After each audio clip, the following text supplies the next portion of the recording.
Ayan, tatlong salita ang i-discuss natin na karamihan sa atin ay hindi natin mabigkas ng maayos. Siyempre, naiintindihan ko Pilipino tayo, pero siyempre may time naman na kailangan kahit gamitin natin yung sarili nating accent, meron pa rin at meron pa rin yung number one na nasusunod pagdating sa English. So, kailangan alamin natin kahit hindi natin gagamitin.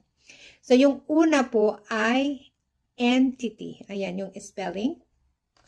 Ayan, entity. So, walang kinalaman yung phonics dito. Hindi po siya entity. Okay, pakinggan natin si Google. Entity. Ayan. Pangalawa, algorithm. Okay, ayan.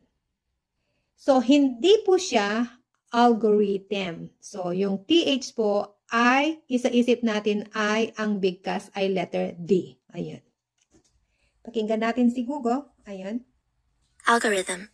Ngayon, pangatlo, business suite. Okay, business suite. So, spelling nito at saka spelling niyan ay magkaiba at magkaibang bigkas. Pag sinasabi mong business suite ay ito po, walang E sa huli. Pag business suite, dyan may E. Sweet. Sweet.